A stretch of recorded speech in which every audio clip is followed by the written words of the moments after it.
자, 저희 영어과 팀장을 맡고 있는 박희삼 선생님 모시고 충암고 영어 분석에 대해서 세부적으로 듣도록 하겠습니다. 자, 모시겠습니다. 어서 나오십시오.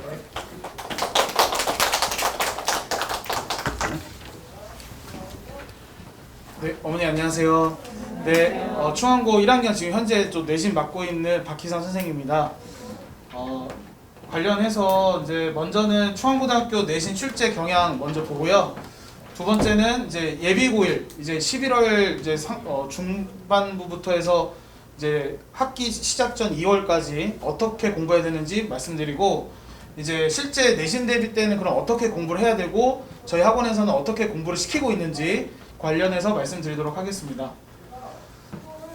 먼저 이제 충암고등학교 내신 경향을 한마디로 얘기하면 수능 유형과 연계된 시험이라고 생각하시면 됩니다. 그러니까 수능에서 나오는 유형들이 대부분 이제 학교 내신 시험에도 그대로 나오기 때문에 수능 공부를 하면 플러스 되는 요인이 많다고 생각하시면 되고요. 이제 부제로는 제가 밑에다 써놨는데 성실함으로 충분히 대비할 수 있는 시험이라고 생각하시면 됩니다. 이게 무슨 말이냐면 제 말만 잘 들으면 다 잘 봐요. 왜냐? 얘네들은 공부를 시켜야 되거든요. 이 남자애들이라서 그런가 공부하기보다는 애들이랑 노는 걸 좋아하다 보니까 이게 꽉 잡아서 공부를 시키는 그것만 잘하면 대부분 애들이 성적이 오르더라고요. 그래서 그런 특징이 있다고 보시면 되고요. 이거는 이제 지난번 그러니까 올해 기준으로 시험 범위를 말씀드리면 매번 교과서 2개 단원씩 들어갑니다. 그래서 영어 교과서는 총 8단원으로 구성되어 있고요. 예, 중간고사, 기말고사 2단원씩. 예, 그 2학기 때 4단원에서 8단원 마친다고 보시면 되고, 원래는 이제 작년까지만 하더라도 모의고사가 2세트씩 나갔어요. 그게 무슨 말이냐면 작년도 거, 올해 거 해서 2회분이 나갔는데, 올해 이상하게 1학기 때는 올해 당해년도 한 회분만 나갔었던 거예요. 그러다 보니까 시험 범위가 굉장히 많이 줄어들었거든요.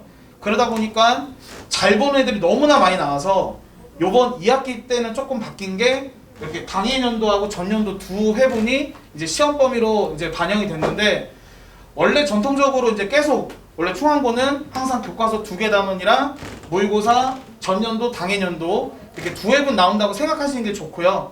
한 회분 나온 거는 이제 애들이 너무 그렇게 시험을 잘 보기 때문에 학교 입장에서도 내년에는 그래도 이 기조를 유지하지 않을까 싶습니다. 그렇게 해서 보시면 모의고사에 이제 듣기를 제외한 독해 지문만 보면 총 지문이 50개 정도 돼요. 근데 여기에서 출제가 잘 안 되는 부분이 따로 있거든요. 예를 들면 이제 도표라든지 뭐 안내문 그 정도 쉬운 유형들은 잘 안 나오기 때문에 실질적으로는 한 35개라고 생각을 하시면 됩니다. 네, 그렇고 실제 반영 비율을 보시면 전체 문제 중에 교과서 11문제 그리고 모의고사 23문제이기 때문에 네, 교과서보다는 모의고사의 좀 비율이 높다라고 보시면 되겠습니다. 교과서에 있는 지문의 내용들을 보면 대부분 이제 스토리로 돼 있어요. 그러니까 보면 이해가 쉽고 장면을 그리면서 이해하기 때문에 좀 학습하기가 되게 좋은 반면에 모의고사 지문 같은 경우는 소재 자체가 좀 어렵기 때문에 난이도 측면에서는 좀 더 어렵다고 생각을 하시면 되겠습니다. 이어서 장점으로는 아무래도 이제 독해 중심으로 학습을 하면 대비가 가능한 시험이에요. 이 지역에 다른 데 보면 이제 듣기도 들어가거든요. 근데 듣기 할 필요 없이 독해만 잘 준비하면 시험을 잘 볼 수 있고, 두 번째가 이제 수능 공부가 연계된다는 게 제일 좋은 장점인 것 같아요. 그래서 이게 어떤 얘기냐면 예비고일 시즌에 그래도 모의고사 관련된 유형을 어느 정도 정리를 해가지고 관련된 유형의 어떤 풀이법을 아이가 터득을 하면 내신에도 그게 적용되기 때문에 뭐 다른 풀이 방법을 배울 필요가 없는 거죠. 그래서 수능 공부랑 좀 연계된다고 보시면 되고, 세 번째가 이제 시험 범위가 매번 똑같기 때문에 항상 교과서 2단원, 모의고사 2개년도 들어가기 때문에 교과서는 사실 뭐 내년에 교과서가 어떻게 바뀔지는 모르겠지만 모의고사 같은 경우는 저희가 예비고일 시즌에 전년도 모의고사를 다 풀리게 하거든요. 그렇기 때문에 한 해년도 모의고사는 1년치로 준비한다고 보셔도 괜찮을 것 같습니다. 그래서 장점은 이렇게 되고요. 단점으로 가면은 타 학교 시험 대비해서 좀 지문수는 조금 많은 게 있어요.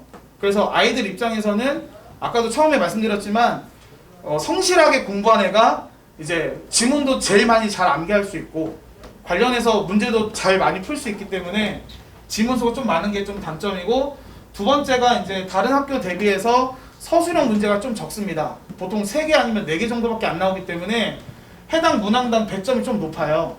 그래서 서술형 한 문항당 5점이고, 객관식 같은 경우는 하나당 2.4점 내지는 제일 많은 게 2.9점이거든요. 그래서 이제 100점이 좀 높다라는 거, 그래서 2개 틀리면 90점이 안 나온다라는 거.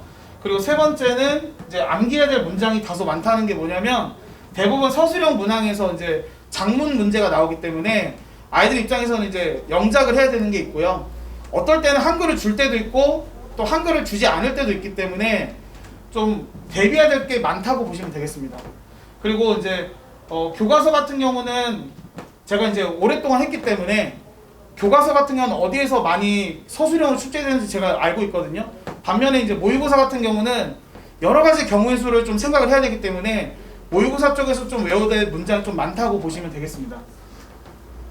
그래서 이제 제가 이제 지난 1학기 기말고사 때 아이들 대비하면서 이제 유형 적중했던 거 몇 가지 보여드리면, 지금 여기 나와 있는 것들이 대부분 수능 유형이에요. 그래서 빈칸 추론 같은 경우 실제 이제 빈칸 위치가 적중돼서 아이들이 이제 쉽게 좀 풀었던 거고, 마찬가지로 빈칸 위치 적중됐고, 또 이제 수능 유형에 대표적으로 많이 나오는 게 이제 순서 문제랑 순서 문제, 이렇게도 아이들 다 풀고 갔기 때문에 어느 정도 이제 체감 난이도가 낮아지거든요.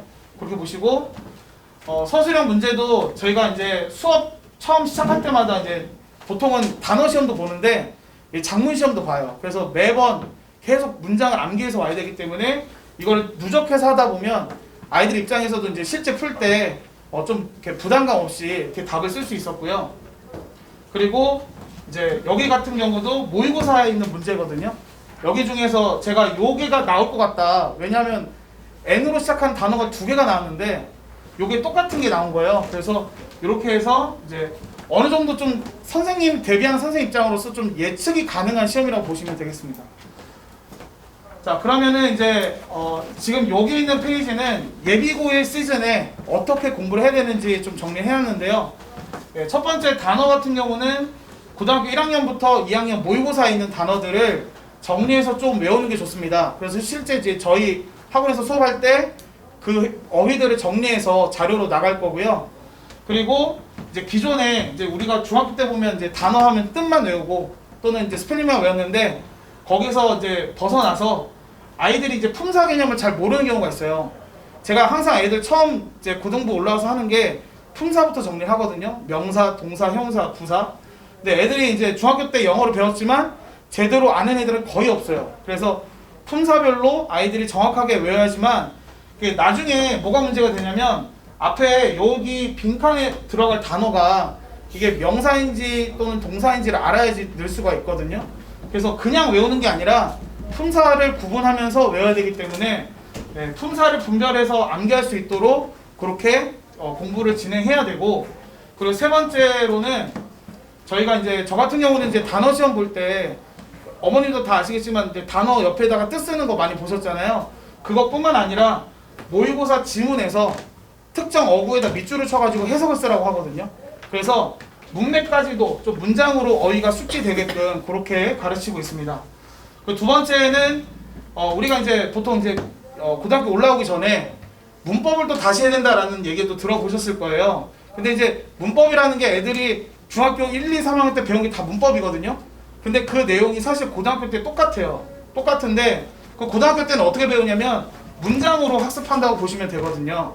그래서 아이들이 영어가 왜 어렵냐면 모의고사 때 이제 문장이 너무 기니까 해석이 잘 안 돼서 어려움을 겪는 경우가 있는데, 그런 긴 문장을 문법적으로 분석해서 이걸 어떻게 우리말로 이해를 해야 되는지 그렇게 긴 문장을 통해서 해석 연습을 하고, 그리고 이제 고등학교 영어가 어려운 것 중에 하나가 이제 수식어들이 굉장히 복잡하게 나오거든요. 예, 요것도 이제 문법적 개념인데 요거를 이제 정리해서 체계적으로 학습할 수 있도록 그렇게 제시하고 있습니다. 그리고 세 번째, 이제 당연히 고등학교 때는 독해가 중요하니까요. 독해를 하는데 보통 이제 중학교 때는 지문이 있으면 그걸 우리말로 해석하는 걸 많이 하거든요. 근데 사실 고등학교 때 꼭 해야 되는 게 뭐냐면 지문 구조를 볼 수가 있어야 돼요. 그러니까 이게 뭐 예를 들면 뭐냐면 이 글이 순적 관계인지 역적 관계인지 논리를 보는 거거든요. 근데 중학교 애들은 사실상 그게 좀 말이 어렵고 개념이 어렵기 때문에 고등학교 때는 글을 보면서 아 이거는 뭐 예시 구조다, 어떤 구조 파악을 할 수 있을 정도로 좀 학습이 돼야 되고, 두 번째는 이제 아까도 말씀드렸지만 내신에 모의고사 유형, 수능 유형이 나오기 때문에 유형 학습을 좀 해야 됩니다. 그래서 여기 중에 제가 1, 2, 3, 4로 분류를 해놨는데요. 그러니까 처음부터 어려운 거, 뭐 빈칸 추론부터 할 수 있는 게 아니기 때문에 쉬운 것부터 해서 단계별로 학습이 이루어진다 보시면 되고, 실제 내신에 많이 반영되는 부분이 여기 보시면 주제 추론하고 제목 이런 것들이 그대로 유형이 내신에 나온다고 보시면 되고, 문맥 파악에 보시면 여기 있는 것들이 대부분 이제 실제 내신에도 나오는 유형이거든요. 그래서 이 부분도 정리를 하고, 그리고 마지막에 빈칸 추론을 합니다. 빈칸 추론이 제일 어려운 부분이기 때문에 요거를 어떻게 풀어내는지, 어떻게 사고를 해야 되는지까지 그렇게 학습하고 있습니다. 이제 여기 보시면 이제 상위권 정도 되는 아이들은 제가 권면하는 게 뭐냐면, 우리가 보통 수능 공부하면 애들이 그냥 모의고사 공부한다고 생각하는데 사실 수능이라는 거는 고3 거잖아요. 그래서 좀 상위권 된 애들은 고등학교 2학년, 3학년 수준의 모의고사를 그래도 좀 공부해서 도전하고, 그리고 일주일에 한 번씩은 좀 실전 모의고사 풀어보라고 권면하고 있고, 실제 저희는 잘하는 애들 같은 경우는 3학년 거를 좀 쉽게 설명해 주거든요. 그래서 그렇게 해서 수준을 좀 높여서 선행을 해도 좀 무방하다고 봅니다. 저희 영어과 클리닉 같은 경우는 이제 영어 과목의 특성상 이제 단어 테스트 보고 탈락하는 경우가 많으니까 제 시험을 보면서 계속해서 이렇게 단어 외우는 게 끊이지 않도록 하고 있고요. 여기서 보시면 개인별로 맞춤식 관리한다는 게 뭐냐면, 저 같은 경우는 아이들마다 일정이 다르고 아이들마다 스케줄이 다르다 보니까, 그리고 아이들마다 이제 어휘를 외울 수 있는 양이 좀 다르잖아요. 그렇기 때문에 좀 부족한 아이들은 좀 학원 오기 전에, 그러니까 수업 미리 전에 와서 좀 공부해서 단어 시험, 제시험 보고 그리고 나서 이제 수업을 듣게 하거나, 아니면은 당연히 못하면 남아서 시험을 보게끔 해서 좀 개인의 시간과 일정에 따라서 좀 맞춤식으로 관리를 하고 있고요. 두 번째는 이제 저희가 클리닉 시간이 따로 있어서요. 그때는 이제 수업에서 배웠던 내용들을 모의고사 형식으로 해서 시험을 보고 거기에 대해서 몇 점이 나왔는지 확인이 되어야 나중에 아이가 수준이 어떤지, 그리고 이제 내신 대비할 때 앞으로 어느 정도 시험에 보면은 몇 점 정도 나올지가 가늠이 되기 때문에 좀 아이들의 이해가 어느 정도인지 측정하고자 이제 테스트를 보고 있습니다. 그래서 그거 테스트 보고 다시 피드백해서 몰랐던 부분을 다시 보완해 준다고 보시면 되겠습니다. 그 다음에 세 번째로 저희가 내신 때 이제 어떻게 대비를 하느냐. 사실 이제 남학생들이 이제 1학년이 되면 굉장히 말수도 적어지고, 그리고 어머님과 대하는 거 애들도 어렵다고 생각하는 애들도 많더라고요. 그래서 저는 처음에 애들 오면 굉장히 얘기를 좀 많이 해요. 오늘 학교에서 뭐 재밌는 일 없었냐? 오늘 공부하기 싫지 않냐? 그래서 좀 약간 저는 이제 애들을 물론 공부도 가르치지만 제가 좋은 삼촌처럼 보이잖아요. 그래서 좀 아이를 양육한다는 생각으로 하거든요.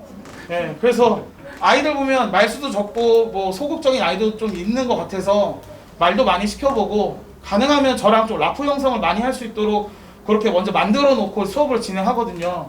그래서 약간 이제 시험을 잘 보려면 어떻게 해야 되냐? 물론 학습 전략도 중요하지만 첫 번째는 이 아이들을 어떻게 성실하게 학원에 갖다 놓느냐가 중요한 것 같아요. 그래서 출석이나 이제 숙제나 단어 암기를 그냥 선생님이 하라는 대로만 하면 잘 받는다고 생각하시면 됩니다. 그래서 제가 많이 신경 쓰는 부분이 출석, 그리고 숙제, 그리고 단어 암기 상태 매번 점검해서 안 돼 있으면은 다시 관리해서 할 수 있도록 그렇게 하고 있고요. 두 번째는 아이들이 이제 남자애들이다 보니까 뭔가 자기가 주도적으로 하는 거 힘들어 하는 애들이 굉장히 많더라고요. 그래서 물론 스스로 깨달아가면서 복습도 하고 또 스스로 공부하는 자습도 하고, 추한구가 저희 학원하고 좋은 게 뭐냐면 아까 원장님도 말씀하셨지만 바로 앞에 있잖아요. 그래서 제가 지금 고등학교 1학년 추한구 애들은 좀 학교 끝나고 좀 바로 오라고 하거든요. 그래서 바로 와가지고 밀린 숙제하거나 아니면 단어 암기하고 있거나, 그래서 웬만해서 아이들이 이제 물론 애들은 집에 가서 밥 먹어야 된다 이런 얘기해서 집에 가곤 하는데 물론 이제 빨리 밥 먹고 학원에 빨리 와서 그렇게 좀 공부를 시키고 있어요. 그래서 좀 학원하고 학교가 가까운 그 장점을 활용해서 좀 웬만해서 이제 학기 중에는 학교 끝나면 바로 학원에 올 수 있도록 그렇게 해서 좀 공부할 수 있도록 좀 독려하고 있고요. 그리고 이게 좀 어려운 얘기죠. 자발적 학습을 스스로 세워서 하는 건데 저희 학원의 좋은 점이 뭐냐면 이 야간에 온라인 이제 자습 관리를 해요. 그래서 뭐 원장님께 설명해 주시겠지만 저희 선생님들이 늦은 시간에 아이들 온라인으로 만나가지고 아이들 자습 관리를 하고 있거든요. 그래서 이런 프로그램들이 있기 때문에 그냥 학원에만 갖다 놓으면 저절로 공부하게 만드는 학원이 저희다라고 보시면 되겠습니다. 그리고 이제 교과목으로 들어가서 지속적으로 아이들의 암기 수준을 좀 암기가 얼마나 됐는지 확인해야 되기 때문에 좀 테스트를 좀 많이 본다고 보시면 되고요. 그리고 중앙고 기출에 기반한 수능 유형의 변형 문제를 많이 풀어보면서 아이들이 이제 문제 해결력이 길러져야 돼요. 여기서 문제를 많이 푼다는 거는 단순히 지문을 암기한다는 게 아니라 문제 해결력을 길러서 어떠한 유형이 나오더라도 풀 수 있는 그런 아이로 만들고자 저희들이 교육하고 있고 실제 저희가 이제 학기 중에 들어가면요. 내년 3월부터 들어가면 여름방학 전까지는 계속 내신 대비한다고 생각하시면 돼요.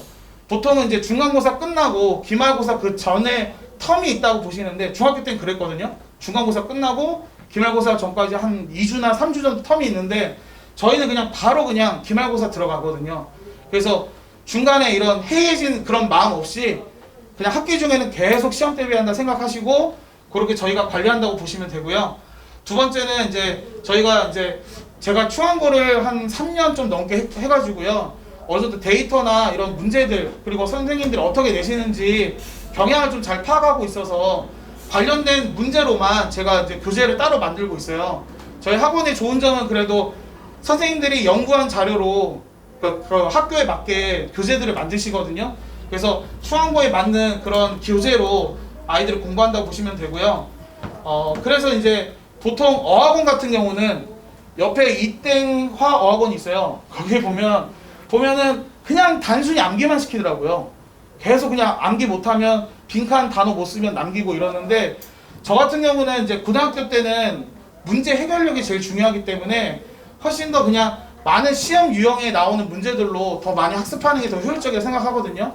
그래서 어머님들이 주변 학원 알아보실 때 이 학원은 그냥 단순하게 암기시키고 그냥 빈칸에 있는 단어 쓰기 하면서 남긴다 그러면은 별로 안 좋다고 보시면 돼요. 훨씬 더 많은 기출문제를 통해서 문제 해결력을 기르는 게 진짜 중요하다. 이렇게 좀 생각을 해주시면 좋겠습니다. 그리고 마지막으로는 이제 클리닉을 통해서 이제 내신 때는 정말 중요한 게 지금 아이의 상황이거든요. 얼마나 공부가 됐는지, 이 숙제는 베껴서 한 게 아닌지 이거 확인해야 되는데 이게 다 테스트로 다 드러나거든요. 그래서 테스트를 매주 한 번씩 보고 아이가 몇 점 정도 나오는지 그걸 분석해서 틀린 거는 오답 정리도 하고 해서 아이들의 현재 위치 점검과 피드백을 통해서 계속 아이가 지금 학교 시험을 보면 어느 정도 나올지를 계속 예측할 수 있도록 그렇게 개선하고자 하고 있습니다. 그래서 저희 지금 이제 내신하게 되시는 선생님들이 한 선생님은 그 중학교 때부터 아이를 데려오신 분이 있어요. 그러니까 아이들이 얼마나 그러니까 개인마다 얼마나 특성과 차이가 있는지 다 아시고 저하고 또 다른 선생님도 계시는데 고3 이제 수능 강의를 오래 하셨던 분이거든요. 그래서 내신이든 수능이든 정말 강한 학원이 저희 학원이라고 저는 생각하거든요. 그래서 잘 맡겨주시면 예비 고일 기간에는 수능 중심으로 정말 탄탄하게 만들어 놓고 내신 때는 그 성적에 좋은 성과가 나올 수 있도록 그렇게 아이들을 잘 만들 테니까 좀 비교해 보시면서 저희 학원에 맡겨주시면 감사하겠습니다. 꼭 최고의 강의와 최고의 관리로 좋은 성과 낼 수 있도록 하겠습니다. 여기까지 영어 설명했습니다. 감사합니다.